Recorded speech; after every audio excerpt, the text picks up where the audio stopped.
Donc, on se retrouve pour ce dernier exercice du TD3, l'exercice 4, qui a trait donc à l'adaptation d'impédance par quadripôle. Donc, comme on va voir dans cet exercice, il y a deux parties. Une première partie où on va plutôt rappeler les conditions d'adaptation entre une source, donc ici modélisée par enfin plutôt schématisée par un émetteur, et une charge qui va être ici schématisée par une antenne et qui va être ici une résistance.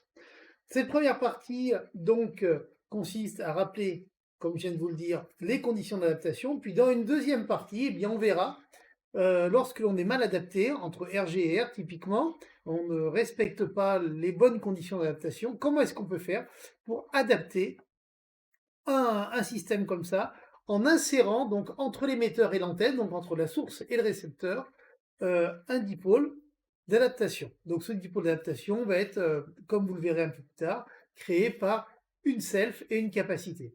D'un premier temps, donc la démonstration, c'est uniquement la reprise de la démonstration du cours. Donc si vous avez compris ce qui se passait dans le cours, ça va être relativement immédiat.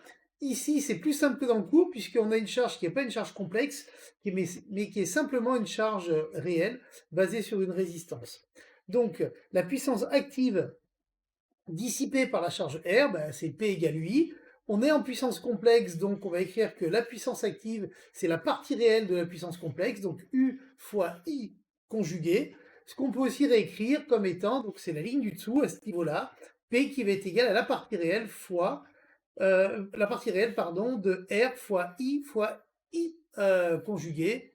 Vous retrouvez ici la formule P égale RI carré, d'accord? Tout ce qui est écrit juste derrière en termes de modules. Donc là, on a simplement à faire une eau maille, ce qui revient globalement à faire apparaître un diviseur de tension, si vous préférez, d'accord?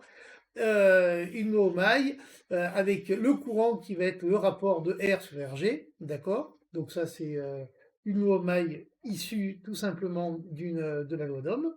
Et à partir de là, eh bien, on peut définir que la puissance est égale à R multiplié par le courant au carré. Pour calculer donc la puissance maximale transmise à la charge, eh bien, on va simplement regarder quelles conditions la charge doit respecter par rapport à la connaissance de l'impédance de sortie de l'émetteur. Donc pour cela, on va regarder quand est-ce que la puissance est maximale. La puissance est maximale quand la dérivée de la puissance par rapport à R est nulle, d'accord? C'est ce qu'on note ici, d rond P sur d rond R est égal à 0. On fait le calcul de cette dérivée qui est loin d'être compliqué. Donc le calcul de la dérivée nulle, en réalité, il revient tout simplement à annuler le numérateur de cette dérivée, de cette partie-là. Annuler le numérateur, et bien on retrouve la formule du cours. Si on veut un maximum de transmission, donc on veut que la puissance soit maximale, eh bien il faut que la résistance soit égale à la résistance de sortie de l'émetteur, dans ce cas-là, R égale RG.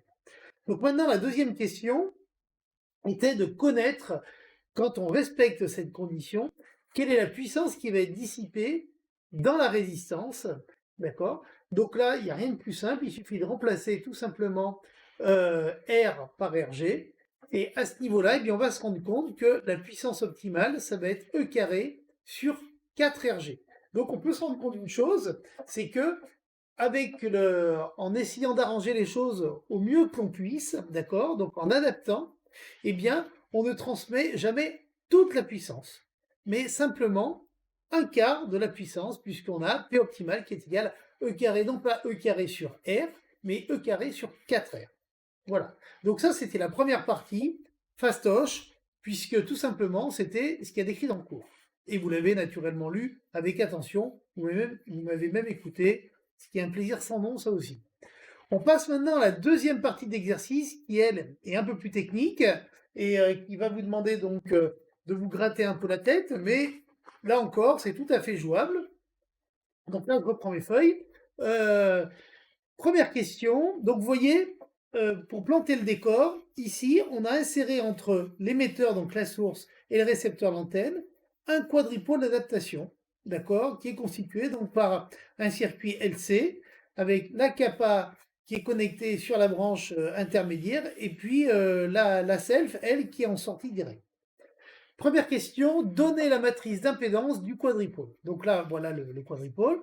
Donc là, on va reprendre un petit peu ce qu'on a vu dans l'exercice précédent, à savoir, la matrice d'impédance, eh bien, elle est donnée de cette manière-là.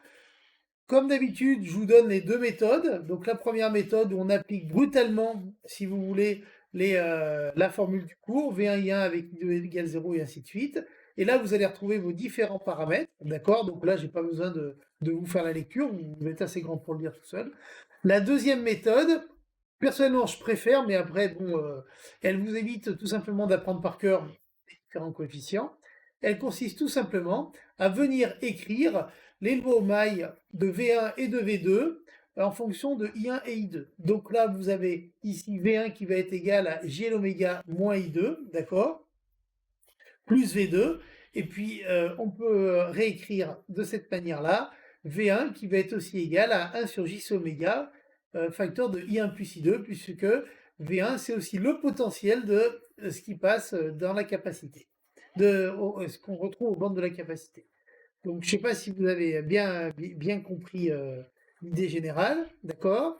Je répète, on va écrire que V1, c'est le potentiel chuté, oui, c'est le potentiel chuté dans C plus le potentiel, voilà. Et V2, c'est le potentiel chuté, je vais y arriver, dans la self, plus V1 ici. Donc voilà les deux relations. À partir de là, vous remettez ça sous forme matricielle, donc V1, V2 en fonction de I1 et I2, et on va réobtenir donc la matrice suivante. Donc la première question, loin d'être compliquée. Deuxième question. Donc à partir de cette matrice d'impédance, on vous demande de calculer l'impédance d'entrée du quadripôle. D'accord? Chargé avec l'antenne Z en fonction de, naturellement, L, C et R. Donc, vous voyez, vous avez votre matrice d'impédance qui elle-même va être connectée avec la résistance ici. Et on vous dit, bien, vu d'ici, donc vue émetteur, on enlève l'émetteur si vous préférez, et on se dit, quelle impédance on va voir? C'est comme ça qu'il faut que la question se pose. Donc, ici, l'impédance, elle est donnée. Donc là, je vous demanderai de retourner voir votre cours, puisque c'est écrit noir sur blanc. C'est écrit noir sur blanc, puis c'est aussi écrit dans l'exercice précédent, puisque c'est déjà une démonstration qu'on a fait. Et ben Z2, c'est V1 sur I1, d'accord? Et donc, par conséquent, V1 sur I1, eh bien, ça va aussi être ZC Z1 plus le déterminant de la matrice d'impédance sur ZC plus Z22. Il suffit ici de remplacer donc les différents paramètres ici avec Z1 qui va être égal à 1 sur J oméga, on reprend ici, d'accord? Le déterminant, bien, comme des grands, vous savez le calculer, il vous donne cette grandeur-là. Et puis, vous avez ici Z22 qui va vous être donné par cette forme-là. À partir de là, eh bien, vous avez Z2, je vais y arriver, voilà, vous avez Z2 qui prend cette forme-là. Si on veut décomposer en partie réelle et partie imaginaire, on va voir que c'est utile pour la suite. Donc je sais qu'en plus, il y en a plein qui adorent ça parce qu'ils ne supportent vraiment pas le fait d'avoir un imaginaire au dénominateur. C'est pas grave, pour une fois, Dieu est amour, vous pouvez le faire. Vous voyez, vous allez faire péter une forme conjuguée au dénominateur. Et de cette manière-là, eh bien, vous avez la partie réelle et la partie imaginaire. Pourquoi on fait ça? Tout simplement parce que dans la question d'après, ça va nous aider. Faites-moi confiance. Donc, sur la question d'après, on nous demande la chose suivante. On cherche la condition permettant une transmission maximale de puissance entre le quadripôle chargé et l'émetteur. Et entre autres, démontrer la relation entre Z et R qui va satisfaire cette condition. Alors, pourquoi je vous ai dit juste avant que c'était intéressant d'avoir la partie réelle et la partie imaginaire? Eh bien, tout simplement parce que si vous revenez dans ce qu'on a vu dans le cours, on se rend compte que si on veut un maximum d'adaptation, c'est ce qu'il y a décrit exactement ici, eh bien, on doit avoir l'impédance de la charge qui doit être le conjugué de l'impédance de sortie du quadripôle. D'accord? Donc, de cette manière-là, on va d'abord s'intéresser non pas à la partie charge, mais à la partie en amont, c'est-à-dire quelle est la condition que l'on doit avoir entre la sortie de l'émetteur et l'impédance d'entrée du quadripôle pour que ça soit maximal. Alors là, c'est pareil, hein, c'est exactement comme si on se plaçait ici. à ce niveau-là, eh bien, on doit tout simplement avoir que l'impédance de sortie de l'émetteur doit être le conjugué de l'impédance d'entrée du quadripôle chargé. C'est ce qu'on écrit ici. Zg doit être égal à Z étoile de E. D'accord? Donc, dans ce cas-là, on va voir des choses qui se simplifient un petit peu, mais ça va quand même être utile, et c'est en particulier utile d'avoir l'impédance d'entrée du quadripôle chargé, donc ici ZE, qui soit sous forme réelle et sous forme imaginaire, puisque on doit utiliser la forme conjuguée. Alors, ici, on se rend compte d'une chose déjà, c'est que l'émetteur, il n'a pas une impédance interne, une impédance sortie, pardon, complexe, mais purement réelle. Et ça, c'est cool, parce que ça veut donc dire qu'en termes de charge conjuguée, eh bien, on va pouvoir écrire que déjà, la partie imaginaire de l'impédance d'entrée doit être nulle. Effectivement, puisqu'elle est nulle d'un côté, elle doit être nulle de l'autre. D'accord? Et donc, tout ça, ça va nous donner une première condition. Et la deuxième condition, ça va être de dire que la partie réelle de la charge d'entrée, de l'impédance d'entrée, pardon, du quadripôle, eh bien, doit être tout simplement égale à la résistance RG. Effectivement, quand on veut satisfaire la condition ici, qui consiste à dire que l'impédance de sortie de l'émetteur doit être égale au conjugué de l'impédance d'entrée du quadripôle chargé, eh bien, ça se résume à dire la partie réelle de ZE, donc la partie réelle du quadripôle chargé, de l'impédance d'entrée du quadripôle chargé, doit être égale à RG, et la partie imaginaire de l'impédance d'entrée du quadripôle chargé doit être nulle. Donc tout ça, on peut le résumer de la manière suivante. Ici, on a la partie réelle qui va être égale à RG, et la partie imaginaire qui va être nulle. Donc maintenant, on passe à la question suivante. En considérant la relation comme satisfaite, exprimez R en fonction de L et C. D'accord? Donc, d'après ce qu'on a écrit juste avant, on va partir de la partie imaginaire et on va se dire la partie imaginaire doit être nulle. La partie imaginaire nulle, ça veut tout simplement dire le numérateur et le numérateur nul, d'accord? Eh bien, ça va nous amener à la relation suivante entre R, L et C, d'accord? Qui va être de dire que R carré doit être égal à cette affaire, donc R est égal à racine de L sur C fois 1 moins LC oméga carré. Naturellement, normalement, il y aurait deux valeurs pour la résistance, une positive, une négative. On ne va considérer que la positive. Pour la question 5, on nous demande d'exprimer ensuite RG en fonction de L, C et R. Ça, c'est la première partie de cette question. Puis après, on nous demande de former le rapport R sur RG en fonction de L et C et de trouver une condition entre R et RG pour que ça fonctionne. Donc, pour la première partie de la question, il n'y a pas besoin de tergiverser, c'est immédiat. La transmission maximale de puissance, c'est simplement quand la partie réelle de ZE va être égale à RG. D'accord? Donc ça s'écrit de la manière suivante. C'est une ligne en reprenant tout simplement la formule qui a été vue juste avant. Maintenant, pour la deuxième partie, c'est-à-dire la partie R sur RG en fonction de L et C. Donc on va faire ça de la manière suivante. Tout d'abord, à partir de cette forme-là, on va former le rapport R sur RG, donc ça c'est assez facile. On fait passer le dénominateur de la partie gauche de l'autre côté, et le RG on fait passer de l'autre côté, donc on a R sur RG qui est tout simplement égal à ceci qui était le dénominateur de cette fraction. Pour éliminer le R carré, puisqu'on voit que le R carré, c'est celui qui nous fait galère, puisque cette partie-là, R sur RG, on l'a déjà. Ce qu'on va faire, c'est qu'on va injecter la relation qu'on a obtenue juste avant. En d'autres termes, je vous rappelle, juste avant, on a obtenu que R est égal à racine de machin bidule, L sur C fois tout ça là. Donc R carré va être égal à L sur C, facteur de moins 1 LC, facteur de 1 moins LC oméga carré, le tout, voilà. Ok? Donc c'est à peu près ce qu'on a décrit ici. Et donc, on va remplacer le R carré par cette forme-là, dans cette équation-là. Ça nous donne donc ceci, R sur RG, qui est égal à, vous voyez, votre R carré, il est ici. À partir de là, il suffit tout simplement de factoriser par cette quantité-là, 1 moins LC oméga carré, facteur de ce qui reste derrière, donc LC oméga carré plus 1 moins LC oméga. Là, excusez-moi, j'ai oublié le carré. Et de cette manière-là, eh bien, on va avoir simplification. Donc, cette partie-là et cette partie-là vont se simplifier, et il nous reste 1 moins LC oméga carré, ce terme-là, puisque celui-là disparaît complètement. Voilà, donc cette partie-là, elle est faite, R sur RG. Bon, c'est pas fini. Vous avez bien noté qu'il manquait le carré là, d'accord. C'est pas fini. Maintenant, il faut discuter comment ça s'appelle, de la condition entre R et RG. Donc pour cela, eh bien, on a ça. On va noter une chose, c'est que LC oméga carré doit être supérieur à 0, doit être positif. Donc, ça veut dire que moins LC oméga carré doit être négatif. Et donc, 1 moins 1 LC oméga carré doit être inférieur à 1. Donc, ça nous donne la condition comme quoi R sur RG doit être inférieur à 1. Donc, pour que l'adaptation soit possible, il faut que R soit inférieur à RG. Si ce n'est pas le cas, c'est même pas la peine d'y penser, ça ne fonctionnera pas. OK. Maintenant, on va passer à la partie, à l'équation, pardon, à la question 6. Donc, c'est une question qui est très calculatoire, je vous l'accorde, mais qui est en soi pas franchement compliquée.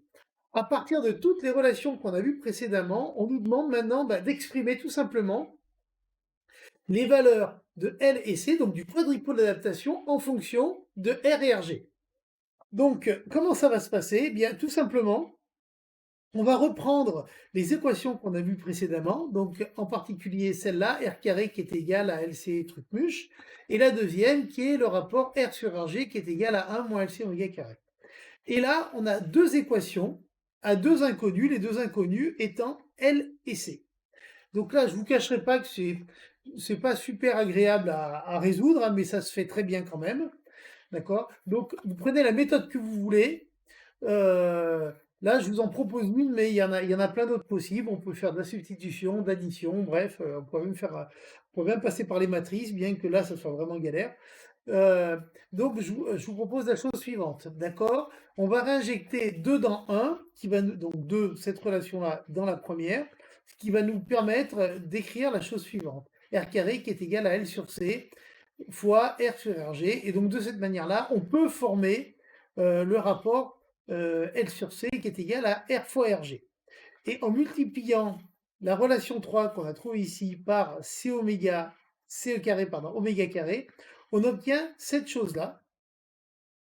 Et donc, à partir de là, eh bien, vous voyez, on va remplacer ce qu'on vient de trouver dans 2, donc dans l'équation 2, ici. Et là, ça va devenir intéressant puisque on se rend compte que le LC oméga carré, eh bien, on le remplace par une quantité où il n'y a plus que des C. Et donc, on a quasiment trouvé la valeur de C déjà.